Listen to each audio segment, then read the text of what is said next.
Did you know that kinky wellness is integral to your self-development? Hi, welcome to The Partition, home of kinky wellness, the ultimate destination to explore the integral connection between kinky wellness and your personal development.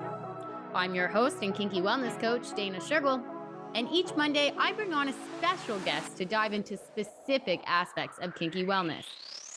From unconventional practices to thought-provoking conversations, I'm here to break down barriers and redefine the boundaries of wellness and pleasure.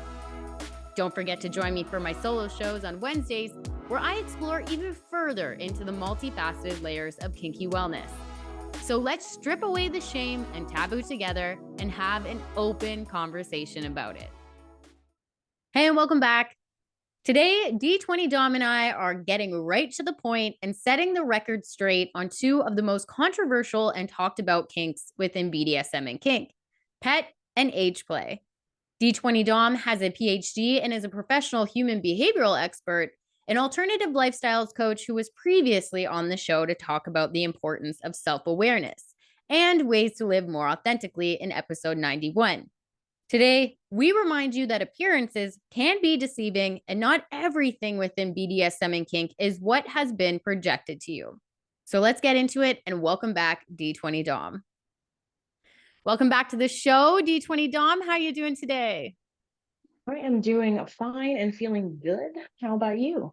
Good, good. I'm excited to talk about today's topic. We're going to be going into pet play and age play today and kind of going through what those are and what those mean to certain types of people. And yeah, so I guess we could start with just defining what pet and age play is. Yeah, I know these are really hard for a lot of people to understand if you're not within the kink community or you've never been exposed to this language before, it feels strange. And so, age play is kind of a catch-all term for any type of BDSM or kinky role play that revolves around pretending that you're a different age. And that's usually younger than whatever it is you currently are. And it's very, very common in the kink community. It's got a resurgence. People are, filling out these roles very easily. And there's munches where you may see full grown adults dressed in pajamas. They might have teddy bears and toys like that. So that's kind of what age play is, as far as I know. And there's a lot of reasons why someone would do that. There's different roles within that as well. Absolutely. And then I feel like when it comes to age play, before we get into pet play, I feel that it's a lot of people when they hear that, it brings up just as almost when you say BDSM, like like I don't Hmm. want Hmm. to know anymore. Like that just seems weird. It's a really hard one for people outside of kink to digest, I think. Absolutely. And like I said, there's a lot of reasons why people get into age play. And I think what I hear most often when I'm working with people is just being young again, even if it's only a game, can really provide that sense of comfort and safety. It allows you to kind of escape from the adult world of responsibility. If you've got chronic pain or depression or something else is stressing you out, age play can really be stress relieving. It can be fun. It can be a great way to really build powerful connections between those you choose to share it with. Absolutely. And for me personally, like I I'm into it. Like I was into it. It healed a lot of things for me. Like a lot of misconceptions people have around age play is that it goes back to some sort of sexual assault as a child. Mhm, mhm. And that's not the case. I always argue this is I'm not familiar with feelings of safety and security growing up and just feelings of caregiving. So when I have that in age play and when I get it, it's like it does fill up those cups of what I needed. And you know what? It helped me seek it. It helped me to stop seek it elsewhere. Like it was just very much Mhm, in my mhm. control. Yeah, I agree with that too. I kind of had the same introduction to age play when I heard about it so many years ago. I was like, "Ooh, what's that?" But I wanted to learn more. And I think over the years, I would have kind of evolved into what people might call a mommy dom in some ways, even though that's not what I set out to be. And for me, that's really helped because I kind of have the opposite problem of you. I had parents who very much were like, "Yeah, we're going to treat you like an adult. You need to grow up very quickly." And so being able to provide comfort for people, when they feel like they don't have other ways to get it. That's been very fulfilling for me as well. Absolutely, absolutely. So yes, and now I guess we'll go into pet play a little bit here before we get too carried away. Yeah, so pet play again is going to be a role play for some people. It's going to go a little bit deeper than that for other people, but there's quite a lot of people who like to role play as animals. Everyone from vanilla, if you see people on Halloween dressing as slutty kittens or things, that's kind of a form of pet play. And there's committed enthusiasts who really enjoy this as a whole sexual dynamic that revolves around being a good for someone. So in kink context, this type of play, like I said, it's pet play. You may have heard it as puppy play or kitten play. There's ponies, there's ducks. It depends on what animal is involved, and you can be whatever animal you want. But people again tend to gravitate towards some classics like puppies, kittens, pigs is another one, ponies, cows. And so a lot of this pet play again isn't just acting like a pet, but it's engaging with someone as a pet. So you usually have a handler or an owner who's there to play with you while you're in pet mode. Absolutely. And I think that I feel like this one's a little bit more uh, I guess, popularized or more people, Hmm. they can hear Hmm. the term pet play and then not retreat back like age play. And I kind of want people to understand that we should be opening it up to both sides because especially with age play, people will immediately think of like, oh, it's an older gentleman with a really younger Hmm. Hmm. woman, and that's Hmm. the only case there is. And we seem to always center around that instead of, well, there's a lot of men that actually want to be an age play, and there's a lot of men that want this like caregiving role to either have it done to them or them be that caretaker role. And it doesn't get brought up the same. No, no. And what I'm seeing, what I kind of see this manifesting as in modern day, because like I said, age play, pet play, it's kind of gone through a lot of iterations in the 20 years that I've been in kink, but I would say now that manifests as gentle femdom, which I'm seeing a lot.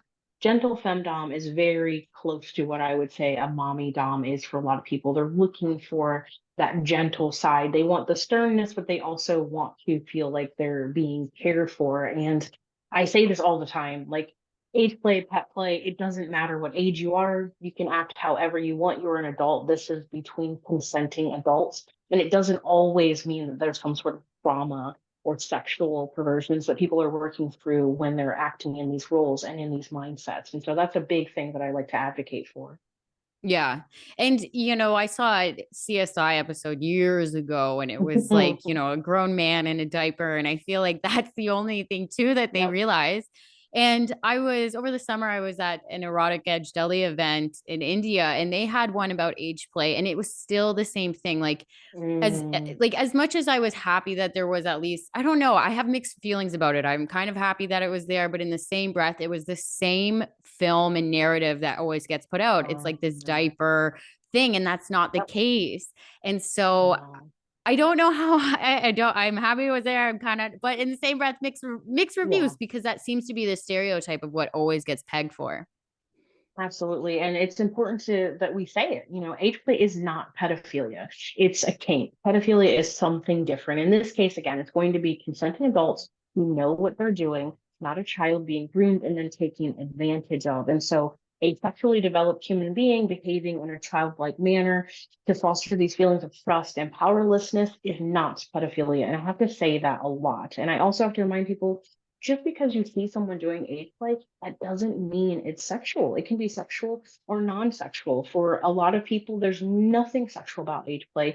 The experience is solely just about, again, letting go of that responsibility, relaxing and having fun with a childlike mindset. And so these age players are looking for, cuddles and affection. They're not comfortable with anything sexual. And so it doesn't always equal sexual play between people as well, which I think a lot of people don't know.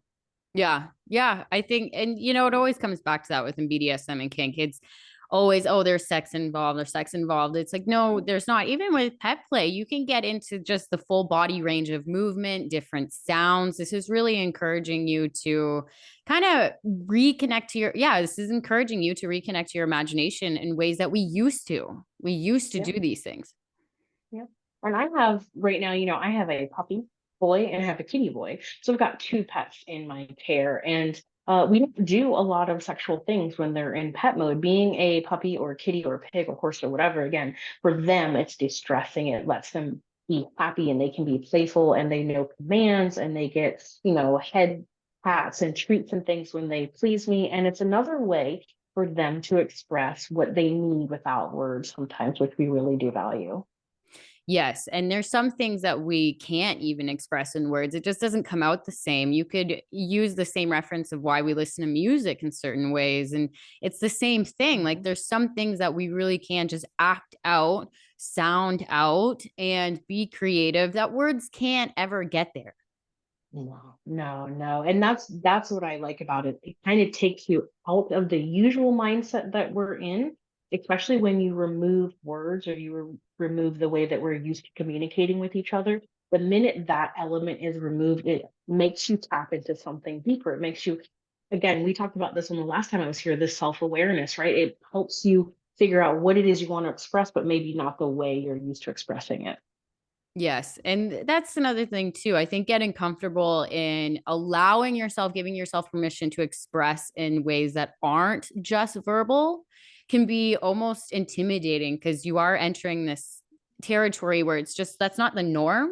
So you're like, oh, Mhm. like what is this? It's like it's a journey of It self-expression, what is. you want to do. It's a beautiful journey. It's fun. I agree with that. And I think there's a lot of people who think that only these things are for submissives or bottoms or people who want to, be cared for or ordered around. But people are always surprised when I say, like, I am also I'm a pet player.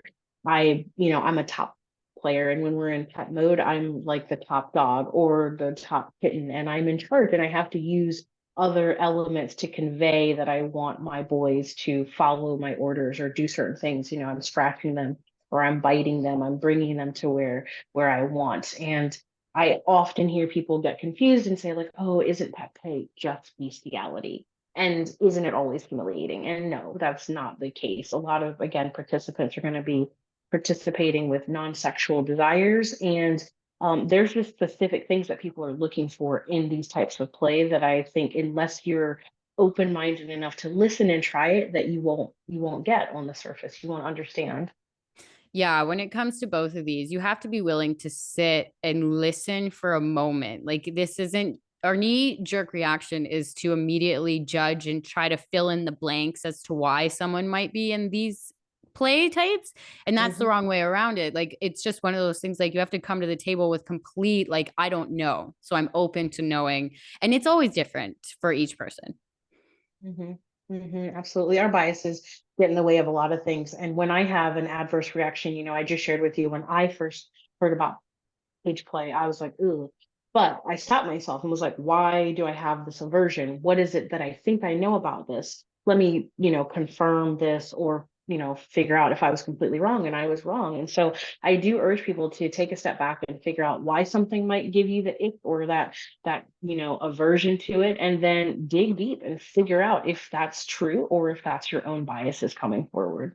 Yeah, I feel like I got into it accidentally. I started with just Dom, with just, you know, there wasn't really that much imagination to it. And then one day he asked me to just wear like more brighter colors, prettier Mhm. pinks, frills, Sure. and all of this jazz. And then the language, he asked me to call him certain things. And you know what? I fucking ate it up. I loved it. Like I was just like, wow. And age play, I say this again, it reintroduced me to the more softer sides of myself. Like that's actually where I learned it. Like the more colors, the pinks, the purples, like refalling in Mhm. love. I wore a lot of black and I liked it. I liked wearing these Mhm. colors. And I was like, you know what? I don't know why I cut myself off to this at the beginning. So you learn more about obviously you learn a lot in all these kinks, but that I learned definitely through that. I was like, I like wearing pretty frilly dresses. Absolutely. I found that out too. Again, we've come to the same sort of things, but from different point of views. For me, with the age play, being able to be softer because I'm a pretty strict humiliatrix, right? That's my jam. I'm a sadist, but this allows me to access parts of myself that I don't normally get to express when I'm acting as a mommy dom or I'm being a caregiver for someone. And so just allowing myself to be okay with sharing the softer side was really freeing for me. And I felt like it helped me be an even more complete femdom than I already had considered myself. Yeah, that's great. Like, and I feel like when it comes to age play and pet play, there is still a lot of influence from the media. So with age Hmm. play, I grew up with a lot of films where it was an older gentleman with a younger woman. And even for a Hmm. number period of my life, for 8 years, my first stepdad was 20 years older than my mom. So I was kind of around that. So Okay. Hmm. Hmm. like that age thing, it didn't really bother me, or I thought that was normal. And we still see it in news now. So it does make an influence of how we are grown up, something to at least acknowledge. And then even with pet play, like that whole Beauty and the Beast, and we've got like Oh yeah. Batman and Catwoman, we have all these characters that they're kind of half animal, half not, and they come off as sexy on screen. And those still will make an influence that you can kind of play into if you want to even do that. Absolutely. I feel like, Carl Jung, a psychiatrist who founded like analytical psychology, said that he saw a real benefit in age regression. And he said, it was kind of an attempt to achieve, again, that childhood innocence, the security, love, and trust. And his theory was that people revert to this when they want to feel safe, when they're not sure how to get that safety in other places. And for pet play, I've heard a lot of people believe, it's very beneficial that they do, if they're involving sexual play with it, they get sexual pleasure a different way. They consider it relaxation therapy and escape from yourself. And also it again extends to expressing selfhood within whatever relationship or community that you're in. Many people don't know this, but the pet play community is big and they all know each other and everyone kind of looks out for each other. And so if you're looking for community, these kinks, I guess, between pet play and age play, the community is so strong within these two kinks that people really like looking out for each other. And I don't hear people say they feel like they're alone when they find this kind of area and think, which I enjoy seeing. Yes. And I think that it's good to say, obviously, because it can be nerve wracking when you first say it out loud. I think that even for myself, coming to terms and saying it verbally out loud, that was even when I was working, coming out and saying certain kinks at the beginning. It was a little nervous. I was like, I don't know how, because other people take it very, again, they a knee jerk reaction. You must have Hmm. been traumatized as a child in some sexual way, physical way. And it's just like, no, when you're stripped of certain emotions, this can help. But also, again, what you said, it's fun. You can, it's safety, and more people really do need to have that feeling of safety. It's not something that we should just not have. No, no, absolutely. And like I said, there's a lot of resources available for individuals who are interested in either of these things. There's online forums and communities, especially if you've seen anything that says DDLG, that's the daddy dom little girl. There's also MDLB, which is mommy dom little boy.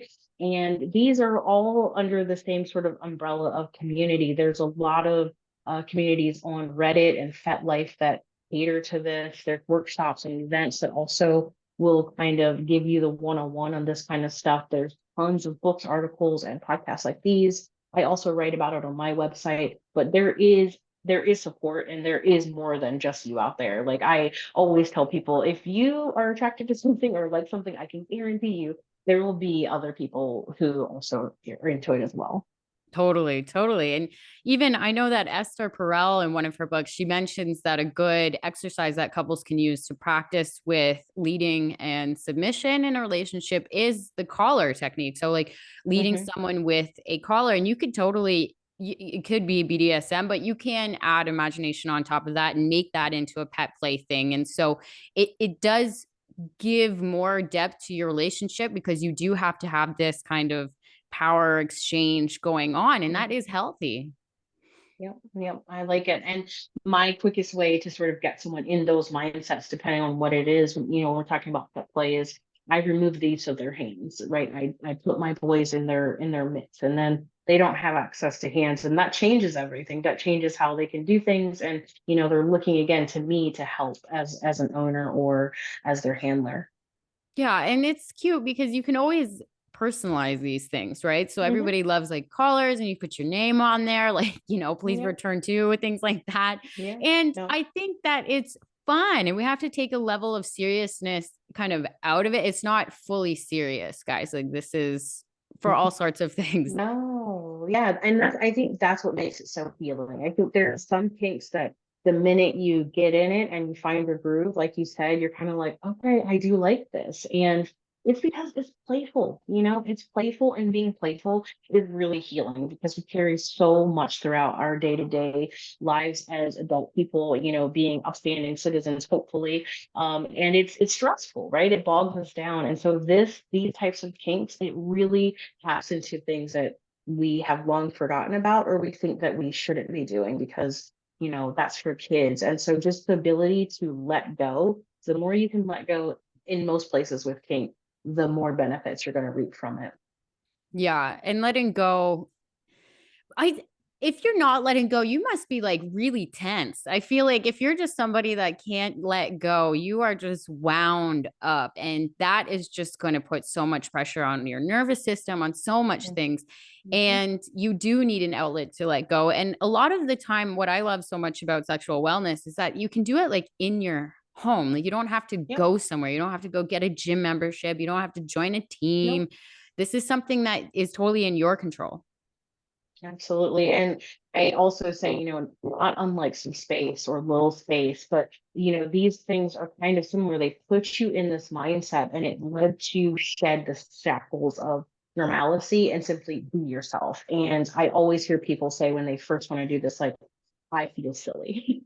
And you just got to get over yourself. Like no one's going to judge you except you. We're our harshest critic. So allow yourself that place to be silly and not feel like yourself. That's part of it. And silliness is okay.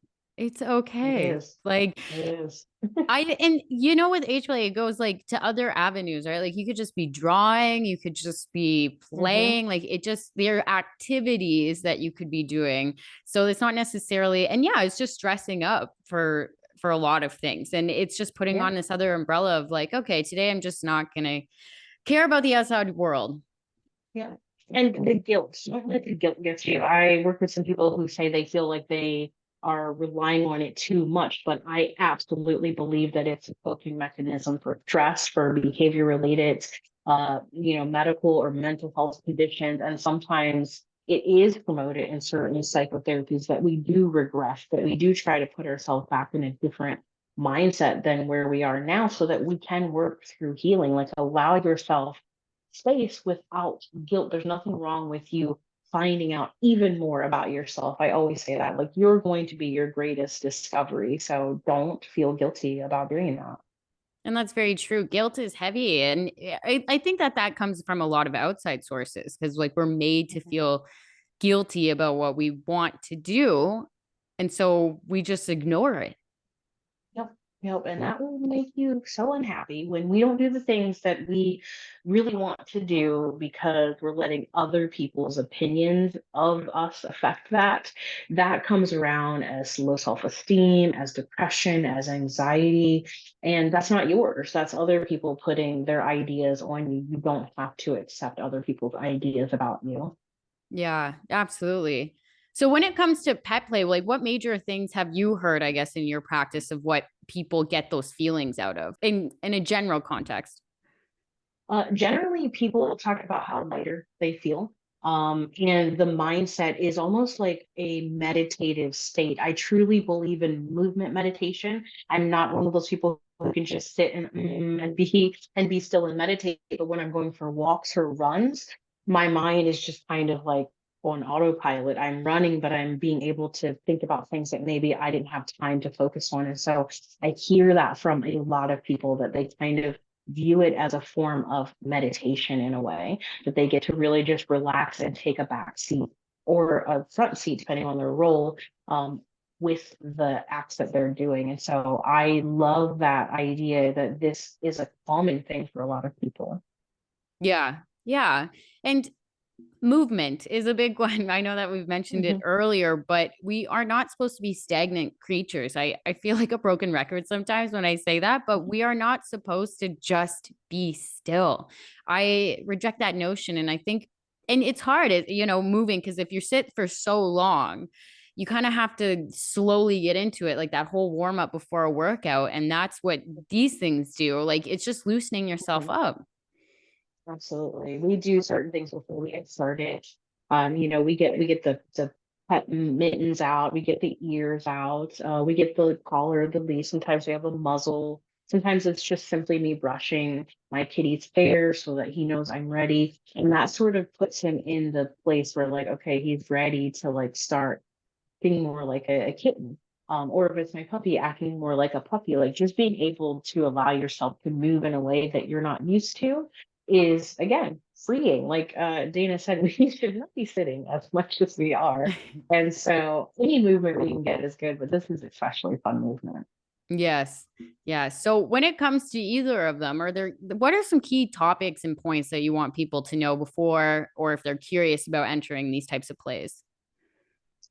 Like I mentioned, it's, age play isn't pedophilia, pet play isn't bestiality, and for a lot of people, it's not sexual, which I think is important for a lot of people. They're just looking for a safe space to let their guard down from whatever it is that they're being guarded about. And I get this question a lot. People want to know if pet play is the same as furries, and I try to tell them, like, no, it is not.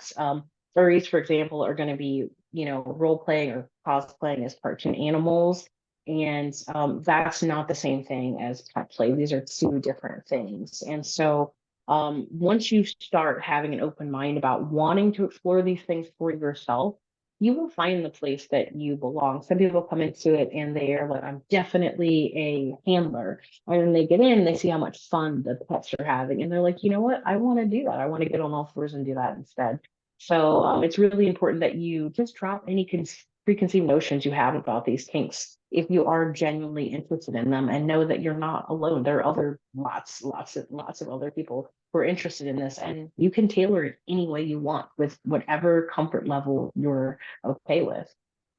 Yes, and the point about furries is a good one because I think that that does come up a lot just because they're dressed up as animals. People will be like, "Oh, Mhm. that can be pet play."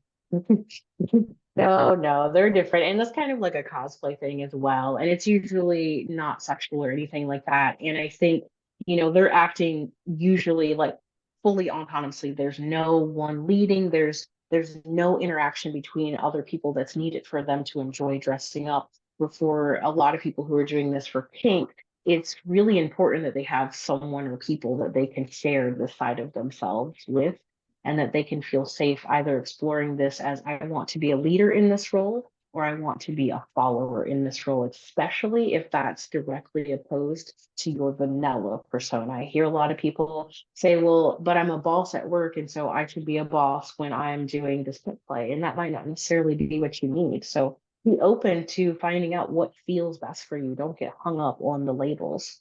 That's a good point. And when it comes to furries, I feel like it's another thing I saw on CSI. I don't know if it's just CSI decided to do They all the love picking kinks. on us. Yeah, I they do love an it. episode on Mhm. every single one of us.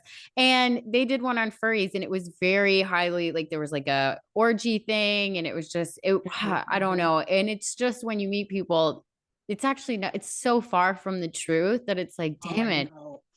It's cringy because you can tell that whoever, I used to watch Law and Order, and they hate Kickstarters on Law and Order SVU. They would do episodes where I would be like, oh my gosh, clearly no one who knows about kink actually helped write these episodes. And so it's interesting that a lot of the music and imagery we find in media is bashing this, but you can tell they have a very narrow, one-dimensional understanding of what it is. And so if that's your only, exposure to it, I urge you, like, go look beyond that because it's so much more than that. And with these platforms like FetLife, and you can go find and ask questions, and most people are very okay with, if you reach out and just ask a question, they're Hmm. probably going to answer because I find that most people within the community, they want to clear up these misconceptions and they want to set the record straight and they want to just say, hey, no, that's not actually the case. Yeah, and I think that's important. There's a lot of kinks that get a bad rep, but these two especially are usually at the top of the pile because, like you said, if you have no context, then it sounds like, it doesn't sound healthy. It doesn't sound safe. It sounds like there's more to it, and there is, but it's usually not the more to it that you think it is. And so, if you reach out to people, there's some books, there's, like I said, articles on my site, there's podcasts like this There is a wealth of literature and resources available that delves into these dynamics, the safety and the ethics of age and pet play. Yes, I think when age play, it's just I hate that it's so always wrapped up with physical abuse. Like that's my number one Hmm, thing. And it's hmm, it hmm. and to a point, it's not even the general public's fault. Like that is what they've been given. And unfortunately, like and I had this conversation before, like, and when you have censorship on top of it to try to like correct these things Yep. and people can't actually be themselves, or you might lose your job or whatever the case may be, it's almost like an uphill battle. But it's just we're still going to be here waiting for the questions to say no, we're going to clarify this. Yeah, I think so too. And because BDSM, we are playing with power dynamics, we are playing with physical things, it does sometimes lend itself for a way for predators to get into our community. And so that's why it's important when you're exploring any aspects of this lifestyle or these dynamics to prioritize your safety and your consent. Make sure you educate yourself about, safe BDSM practices. Make sure you set those clear boundaries and limits with people that you're talking to. And if you ever feel like, wait, I don't know what I'm doing or this isn't right, stop and ask someone for help. Even if you need to reach out to a professional to ask for help, it's important that you feel safe in what you're doing and don't just go along with it because someone says, I've been doing this for a long time. Trust me, trust your gut. I always tell people that trust your gut because that usually tells us stuff is happening before we're ready to let the mind accept it. So if you feel a certain way, stop and figure out why that is. Yes. And it's true because even regardless of what you're having sex in general is going to bring in predators. Like you've got guys at the back of the Hmm. club waiting on drunk girls. You have people that Yep. pretend that they are dom or sub, whatever the case may be. People lie, and Hmm. you're right. There needs to be some level of self awareness. I think we touched on this before last time you were here, Hmm. but yes, listen to yourself, and it's okay not to know the answers, but you know instinctively when something's not right. No, no, because you might not have the answer. You might not know why you don't want to, engage in this with someone or go back to their house or whatever it is. Don't push through those feelings. Stop and listen to yourself because you won't get anything beneficial out of forcing yourself to do things that don't feel like they're for you. And so I always tell people that even the boys who serve me, I tell them if something doesn't sit right with you, at your core, if it feels morally wrong, what I'm asking you to do, then I need you to speak up. I need you to come to me and voice that to me. We're people first before any of these titles and roles. We're people first. Oh, yes, that's very beautiful. To tell you the truth, pet play is something that I feel like I should explore a little bit more into. I think it'd be fun. I'm a big fan of full body movement and all that jazz. And I think that it would actually be the Mhm. flip side for me. I think I would like to be a handler on that side instead, because in age play, I'm more of the receiving end of it. And I think it would be a good balance Sure. as well. Yeah. And I always tell people if this is something you're interested in, think about what kind of animal you feel like you're most connected to. Some people, I have a puppy, and when I met him, I said, you're excitable. You're always like laying on me. You want lots of cuddles and head pats. Like you're definitely a human pup if there ever was one. So see what really speaks to you. Yes, yes. Well, is there anything else that you want to make sure people know about them? I just want to make sure that they know there's lots of resources available for people who are interested out there. So like, don't not engage in this or explore this because you're intimidated.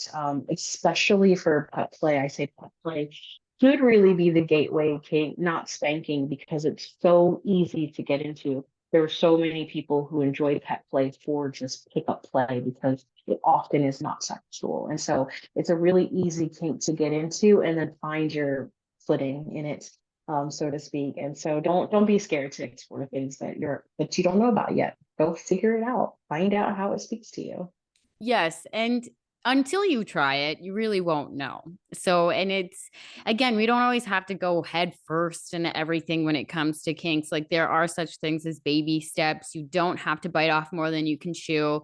That's actually we'd advise against doing that. Like this is something that you can definitely move slowly with and just talk it out your first time. Talk it out as you're doing it. Like the more that you Hmm. talk the first time, you can start to register with your partner what's going on, how they feel, you feel, and then maybe the next time you don't talk so much, and you can decrease that, and like we said before, find that flow of where you Hmm. genuinely are just playing, and you are just, and before you know it, you're playing and you're like, oh wow, this is actually so much fun. Hmm.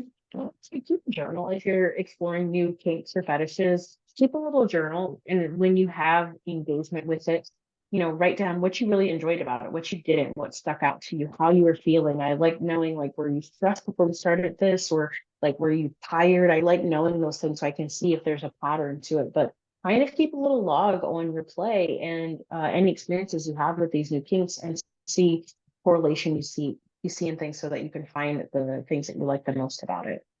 Yes, that's a very good point. To all kinks do that. Do you have any other points when getting into like any different types of kinks as well that go in line with journaling? Because that's a very good point. Yeah, no, I like that because I like to look back on things and how I thought about things at the very beginning.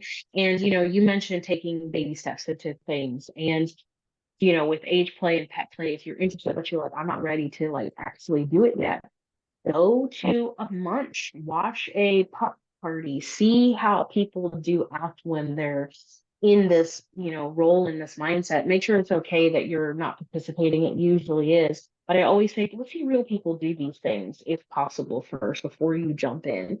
And get an idea of what it looks like when it's being played out in real life, if possible. Not videos, not porn, not anything like that, but like go find the actual local community if you can, and see what it looks like. Yes, because it's not what you see on pornography. No, It's no, like, and it's just no. not like that.